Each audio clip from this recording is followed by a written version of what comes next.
हिंदी भाषा का शब्द परिवार अत्यंत विशाल है। आपके मन में अक्सर यह विचार उत्पन्न होता होगा कि इतने सारे शब्द कहाँ से आए। तो पिछले अध्याय में आपने पढ़ा कि शब्दों के आरंभ में शब्दांश यानी उपसर्ग लगाकर उनके अर्थ में परिवर्तन कर नए शब्द बनाए जाते हैं। अब आप शब्दों के अंत में शब्दांश लगाकर अर्थ में परिवर्तन कर नया शब्द बना सकते हैं। उदाहरण देखें, पठ मूल शब्द है और इसके अंत में एक शब्दांश लग रहा है अनीय, जिसको हम प्रत्यय कहते हैं। तो पठ में जब अनीय प्रत्यय का प्रयोग करते हैं तो पठनीय बन जाता है। वैसे ही कम मूल शब्द है और उसमें उसके अंत में आऊ शब्दांश लगाते हैं तो क्या बन गया? कमाऊ। लिख है, आई शब्दांश हमने अंत में लगाया तो क्या बन गया? लिखाई। वैसे ही थक मूल शब्द है और उसके अंत में हमने एक शब्दांश लगाया आवट, तो क्या बना? थकावट। तो आपने देखा कि कुछ शब्दांश शब्द के अंत में जुड़कर उसके अर्थ में नवीनता, परिवर्तन या विशेषता ला देते हैं। अतः हम कह सकते हैं कि जो शब्दांश धातु रूप या शब्दों के अंत में लगकर नए शब्दों का निर्माण करते हैं उन्हें प्रत्यय कहते हैं। प्रत्यय के दो भेद हैं, पहला है कृत प्रत्यय और दूसरा है तद्धित प्रत्यय। कृत प्रत्यय किसको कहते हैं? कृत प्रत्यय जो प्रत्यय क्रिया के मूल धातु रूप के अंत में, ध्यान दीजिएगा, धातु रूप के अंत में जुड़कर संज्ञा और विशेषणों का निर्माण करते हैं उन्हें कृत प्रत्यय कहते हैं।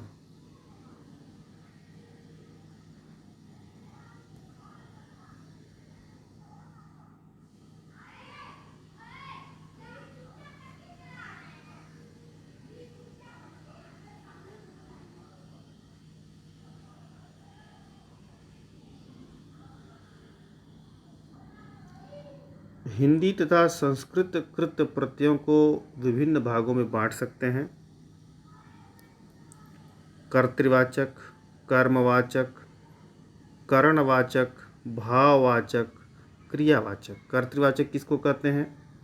तो जिस प्रत्यय से बने शब्द द्वारा कार्य करने वाले अर्थात कर्ता का बोध होता है उसे कर्तृवाचक कृत प्रत्यय कहते हैं। जैसे यहाँ देखें, कर्तृवाचक है अक्कड़, मूल शब्द है भूल या पीना।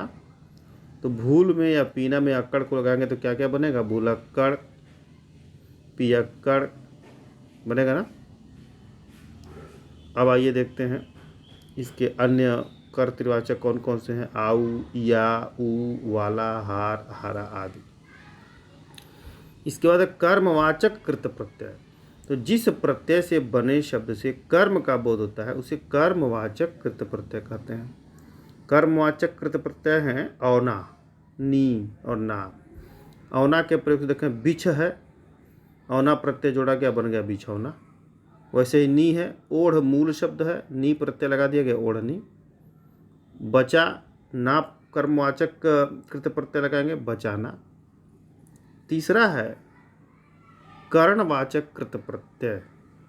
तो जिस प्रत्यय से बने शब्दों से क्रिया के साधन अर्थात करण का बोध होता है उसे करणवाचक कृत प्रत्यय कहते हैं। जैसे देखें, आ कर्णवाचक कृत प्रत्यय है, मूल शब्द है मेल। तो मेल में जब आप प्रत्यय का प्रयोग करेंगे तो क्या बनेगा? मेला। खेत में ई प्रत्यय का प्रयोग करेंगे तो क्या बनेगा? खेती। तो ये सभी क्या हो गए? कर्णवाचक कृत प्रत्यय हो गए। इसके बाद देखें भाववाचक कृत प्रत्यय। जिस प्रत्यय से बने शब्दों से भाव का बोध हो उसे भाववाचक कृत प्रत्यय कहते हैं। जैसे देखें, अंत भाववाचक कृत प्रत्यय है। मूल शब्द है रट, रट के अंत में अंत लगाएंगे, रटंत बन जाएगा। भाववाचक कृत प्रत्यय है आई, मूल शब्द है सुन, उसमें आई का प्रयोग करेंगे, बन जाएगा सुनाई, है ना। तो ऐसे ही इनका प्रयोग करते हैं। इसके बाद है क्रियावाचक कृत प्रत्यय।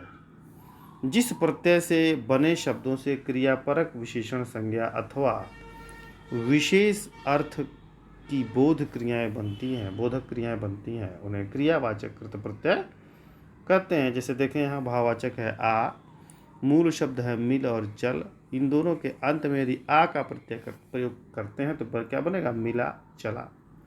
वैसे ही भाववाचक है कर, तो गा और हंस में यदि हम जोड़े इसको तो गा कर हंस कर। वैसे ही ता, बोलता खोलता, ते हंसते बोलते, या रुलाया मिलाया, है ना। अगला है तद्धित प्रत्यय। तो जो प्रत्यय संज्ञा सर्वनाम या विशेषण के अंत में लगकर नए शब्दों का निर्माण करते हैं उन्हें तद्धित प्रत्यय कहते हैं। भाववाचक संज्ञा बनाने वाले तद्धित प्रत्यय हैं आस, आपा, आहट, आई, आवट, ता, त्व, पन, नी, ई। इनसे बनने वाले शब्द जैसे खट्टा में जोड़ दें तो खटास, मिठास, मोटापा, बुढ़ापा, पूजापा, गर्माहट, कड़वाहट, चिकनाहट, भलाई, बुराई, ये सभी क्या हो जाएंगी, भाववाचक संज्ञाएं बन जाएंगी। इससे कर्तृवाचक संज्ञा बनाने वाले तद्धित प्रत्यय देखें।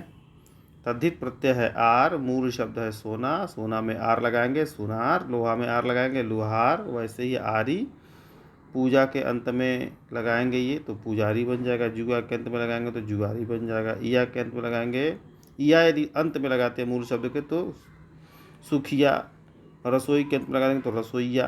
तो इस तरह के शब्द बन जाते हैं।